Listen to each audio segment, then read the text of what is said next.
우리는 어제 말씀부터 본격적으로 하나님께서 이집트를 향한 하나님의 역사를 시작하시는 것을 살펴보았습니다. 초자연적으로 일어나고 있지만 그러나 하나님의 권능의 손 안에 그 안에서 일어나고 있는 10가지 재앙들이 지나가는 동안 우리는 무엇을 보아야 하는가? 하나님은 우리에게 무엇을 보여주시고자 하는가를 살피면서 우리는 그들이 젖줄처럼 여겼던 나일강이 피로 변하고 그리고 뭐 파리, 개구리, 이런 것들이 생기는 실질적이고 우리 눈에 보이는 것들에도 집중해서 그것들을 살필 필요가 있겠지만 그러나 그러한 재앙 속에서 보여지는 또 다른 하나님께서 보여주시고자 하는 것들 또한 봐야 된다라고 말씀을 나누었죠.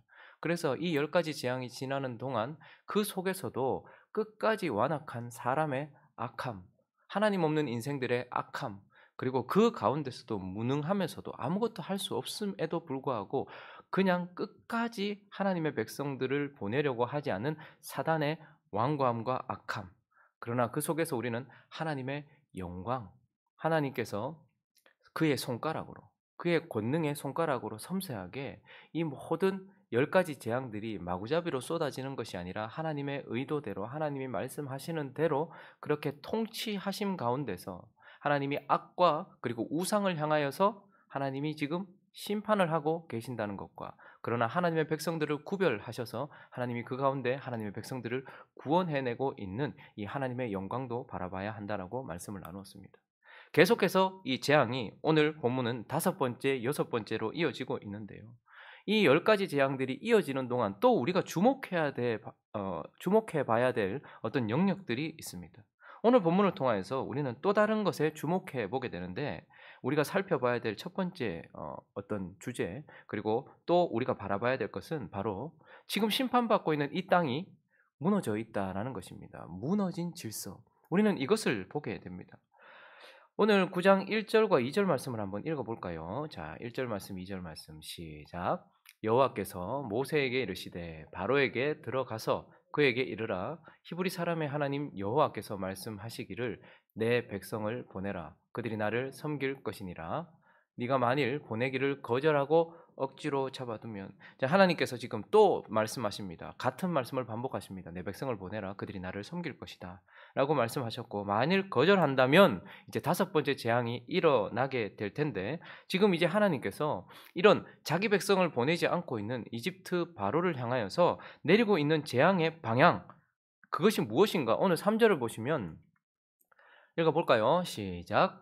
여호와의 손이 들에 있는 내 가축 곧 말과 나귀와 낙타와 소와 양에게 더하리니 심한 돌림병이 있을 것이며 자, 지금 하나님께서 바로를 심판하고 계시고 이집트를 심판하고 계시는데 지금 그 심판이 어디로 향하고 있는지 하나님께서 뭐에 손을 대고 계시는지 우리가 살펴볼 필요가 있습니다. 오늘 본문은 가축에게 지금 손을 대고 있죠.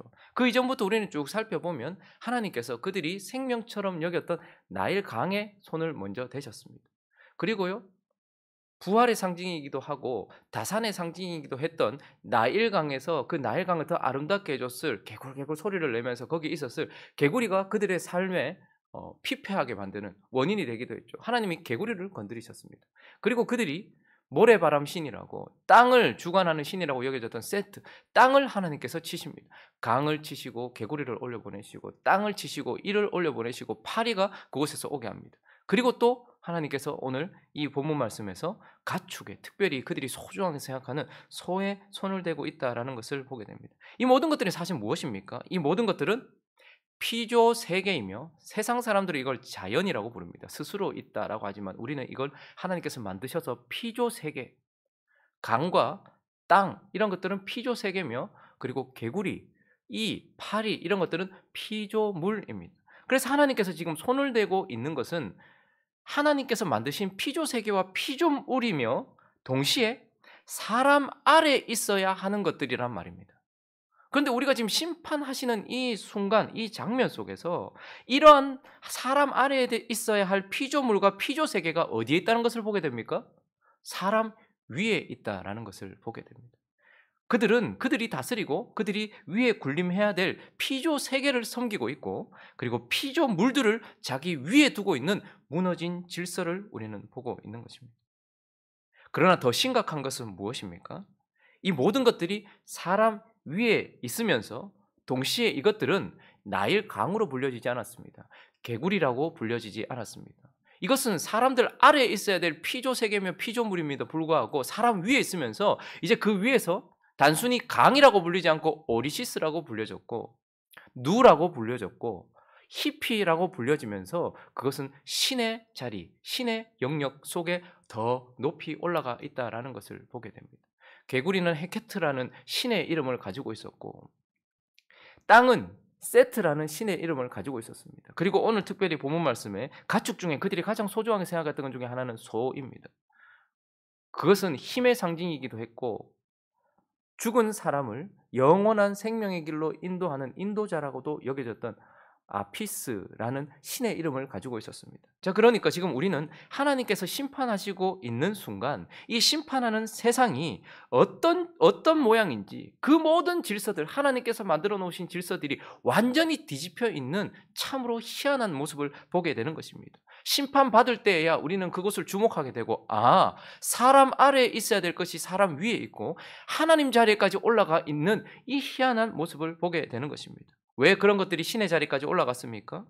오리시스나 누나 이런 히피는 풍요의 상징이었습니다. 그러니까 그것들이 준다라고 여겨지는 풍요, 다산, 안전, 힘, 영원한 길, 이런 모든 것들이 그들에 의하여서 주어진다라고 생각했던 잘못된 그들의 믿음과 부패한 그들의 마음이 그것을 신의 자리에까지 올려놓았고, 로마서 1장 21절부터 하시는 말씀이 고스란히 그 심판하시는 손을 대는 그곳에서 드러나고 있는 것을 봅니다. 25절까지 읽어보겠습니다. 시작. 하나님을 알되 하나님을 영화롭게도 아니하며 감사하지도 아니하고 오히려 그 생각이 허망하여지며 미련한 마음이 어두워졌나니 스스로 지혜 있다 하나 어리석게 되어 썩어지지 아니하는 하나님의 영광을 썩어질 사람과 새와 짐승과 기어다니는 동물 모양의 우상으로 바꾸었느니라.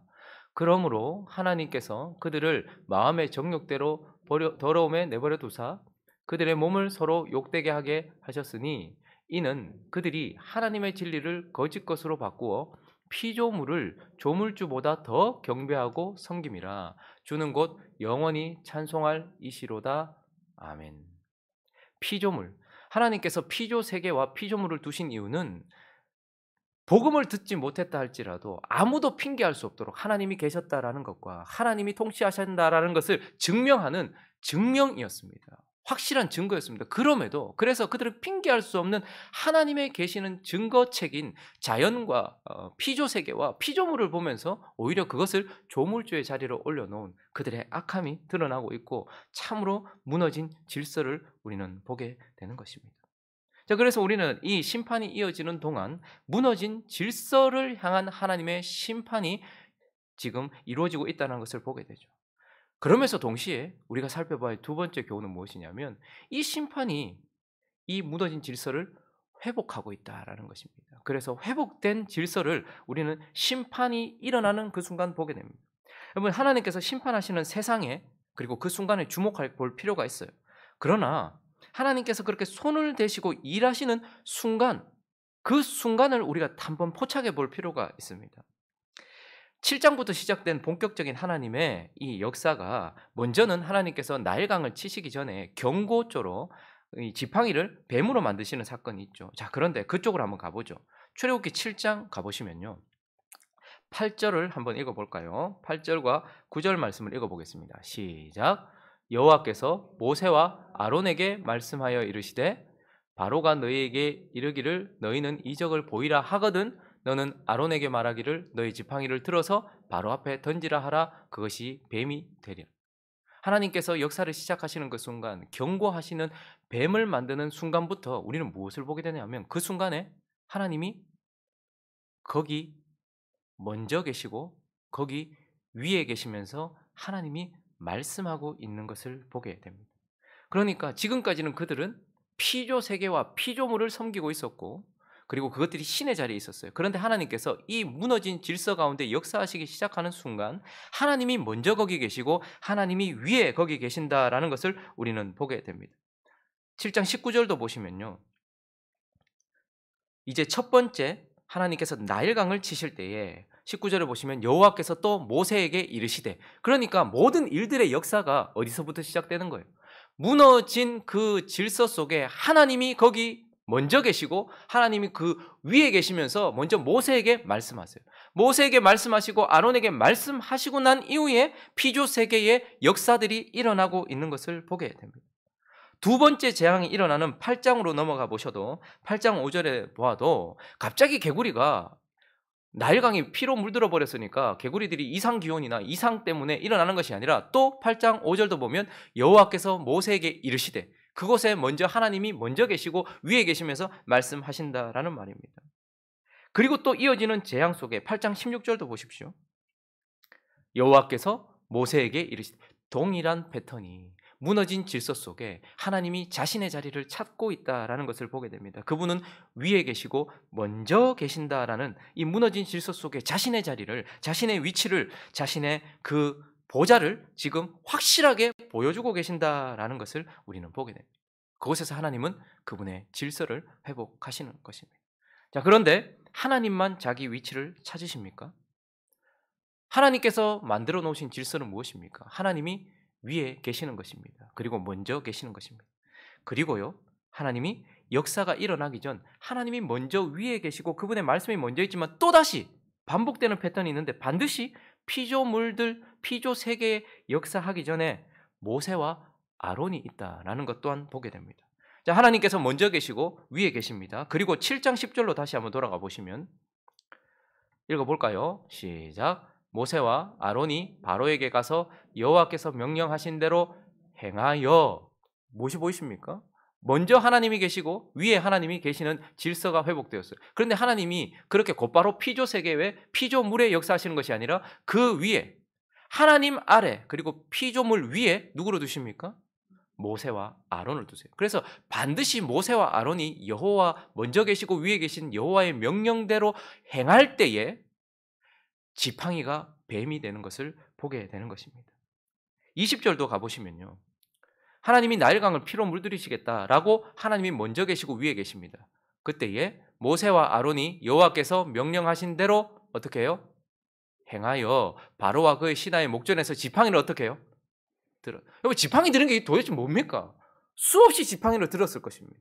그런데 하나님이 먼저 계시고 위에 계시고 하나님이 말씀하시는 대로 그들이 피조 세계 위에, 피조물 위에서 지팡이를 들 때에 모세와 아론, 그래서 우리 눈에는 모세와 아론의 지팡이가 이 일을 행하는 것처럼 피조물들은 그들을 모세와 아론이 다스리고 있다라고 보여질 만큼 하나님은 지금 모세와 아론을 어디에 두십니까? 하나님 아래, 하나님 다음, 그리고 피조물 위에 그렇게 두고 계시는 것을 보게 됩니다. 두 번째 재앙이 일어나던 8장 6절도 보십시오. 하나님이 먼저 위에 계시면서 말씀하셨어요. 그때에 말씀하신 대로 아론이 애굽 물들 위에 그 손을 어떻게 했어요? 그 늙은이가 손 내미는 게 뭐 그렇게 대수입니까? 그런데 하나님은 그가 손을 내밀었을 때에 개구리가 올라오도록 역사하신 것을 보게 됩니다. 그리고 이 두 번째 재앙을 하나님께서 제거하실 때도 보십시오. 참으로 영광스러운 장면인데 12절을 한번 보십시오. 8장 12절을 보시면 모세와 아론이 바로를 떠나가서 바로에게 내리신 개구리에 대하여 모세가 여호와께 뭐하매? 간구하매. 13절 있습니다. 시작. 여호와께서 모세의 말대로 하시니 개구리가 집과 마당과 밭에서부터 나와서 죽은지라. 하나님이 처음 만들어 놓으신 피조 세계와 피조물들과 우리의 질서는 바로 하나님이 위에 계시고 먼저 계시고 그리고 그 아래에 우리가 있고 그 밑에 피조물들이 있습니다. 그래서 우리가 하나님의 말씀대로 순종할 때 우리는 대리 통치자가 되어서 하나님 아래에서 순종하고 하나님의 뜻대로 움직일 때에, 그리고 우리가 뭐라고, 그런데 우리가 간구할 때에 하나님이 우리의 소리를 들으시고 역사하시는 것을 보게 되는 것입니다. 출애굽기 8장 17절도 가볼까요? 동일한 패턴이 반복되고 있습니다. 우리는 이걸 확인해야 돼요. 모세와 아론이 대단한 게 아닙니다. 원래 질서가 그렇습니다. 그들이 그대로 행할세 아론이 지팡이를 잡고 손을 들어 땅에 티끌을 치면, 지팡이로 땅 치는 게 뭐라고. 그런데 온 땅의 티끌이 다 이가 되어 사람과 가축에게 오르는 역사가 일어나고, 그리고 하나님께서 또 30절을 가 보시면요. 모세가 바로를 떠나 나와서 여호와께 간구하니 31절에 여호와께서 모세의 말대로 하시니. 이 얼마나 놀랍고 영광스러운 장면입니까? 우리는 이 심판을 통하여서 하나님께서 지금 아주 정교하게 바로와 이집트를 심판하고 있다는 것도 봐야 돼요. 하나님의 영광도 봐야 돼요. 그렇지만 하나님이 왜 이것을 심판하고 심판을 받고 있는, 하나님께서 손을 대고 있는 그 장면 속에서 우리는 참 심판받고 있는 세상이 무너진 질서 속에 있구나, 뒤집혀 있구나, 사단이 우리를 얼마나 바보처럼 만들었는지, 하나님의 자리에 피조물과 피조 세계가 있고 사람은 하나님을 섬기라고 있는데 그것들을 섬기고 있는 이 무너진 질서를 보면서 하나님은 이것에 손을 대시면서 정상적인 것이 무엇인지를 우리에게 보여주시면서 회복된 질서와 그리고 회복된 위치를 하나님께서 우리에게 지금 보여주고 계시는 것입니다. 하나님이 위에 먼저 계시고 사람이 그 아래에 있고 피조 세계를 밟고 있도록 하나님께서 다시 회복시키는 것을 보게 되는 것입니다. 말씀을 정리하겠습니다. 우리는 어떻습니까? 그 이전에는 사람들이 좀 무식하고 과학이 발달하지 못해서 이런 피조세계, 이런 그들이 부르는 자연을 그들이 이렇게 높이고 자연을 두려워했고, 그래서 마치 자연이 무너지면, 환경이 깨지면 우리의 삶이 무너질 것처럼, 그것에서 우리의 생명을 얻고 그것에서 우리의 안전을 얻는 것처럼 그때만 그렇습니까? 21세기를 살고 있는 지금도 얼마나 많은 거짓된 메시지가, 환경이라는 것이 마치 우리의 생명과 젖줄과 마치 우리의 안전을 보장하고 있는 것처럼, 저는 환경을 보호하지 말자는 말이 아닙니다. 그러나 지금 많이 왜곡되어 있습니다. 그것을 가지고 이익을 취하는 단체들과 세계적인 기구들이 많이 있습니다. 마치 환경이 세상이 멸망되는 원인이라도 되는 듯. 여러분, 하나님은 우리가 쓸 만큼 이 땅에 채워놓으셨어요. 사람들이 아무리 하고 싶은 대로 해도 자연을 보호하자는 말이 아닙니다. 보호하지 말자는 말이 아닙니다. 환경을 함부로 하자는 말이 아닙니다. 그러나 그것 때문에 멸망이 오지는 않습니다. 그런데 우리는 마치 이 환경이 무너지면 우리 모든 터가 다 무너지는 것처럼, 하나님이 지키시고 보호하시면 무너지기도 하고 회복되기도 하는 것입니다. 그런데 마치 우리는 이때에 나일강이 그들의 생명인 것처럼 과도하게 피조 세계를 위에 두고 있는 그때의 모습이나 지금의 모습이나 별반 다를 것이 없는 것을 보게 됩니다. 그때만 이 소와 같은 피조물들, 다른 피조물들을 특정한 동물에 애착하고 그것들을 사랑하고 그것들을 높이고 있는 그때만 그렇습니까? 혹은 인도에 가보니까요, 소가 길을 막고 있으면 그 소가 자발적으로 그 길에서 벗어나기까지 그 소를 건드리지 않는, 소를 신성시하고 소를 사랑하는 그 미개한 인도인들만 그렇다라고 생각하십니까? 강에 가보니까요, 소하고 같이 목욕을 하더라고요. 소하고 같이 자요. 우리는 그걸 보면서 저 사람들 미개하다 이렇게 생각하십니까? 우리나라는 어떻습니까? 특정한 동물과 집에서 같이 살아요. 그런데 이건 문화고 이건 동물 사랑이고 인도인들의 그 모습은 미개하고 우리는 그렇게 생각합니다. 그때 이집트에 살았던 그들이나 지금 인도에서 소나 양과 같이 물에서 같이 씻고 같이 먹고 같이 자고 하는 그 모습이나 지금 우리가 살고 있는 이 세상 속에, 저는 동물을 사랑하지 말자는 말이 아닙니다. 또 이거 반발이 심할 수도 있어요. 그렇지만 이 속에서 우리가 봐야 될 것들은 지금 많이 뒤바뀌어 있고 무너져 있다라는 것입니다. 우리가 그만큼 퇴보해 있고 타락해 있어도 우리 자신은 이건 좋은 거라고 생각해요. 우리는 되게 발전해 있다고 생각해요. 그러나 본질적으로 보면 피조세계와 피조물을 과도하게 두려워하고 사랑하고 그것들이 우리와 같은 반열에 서 있어요.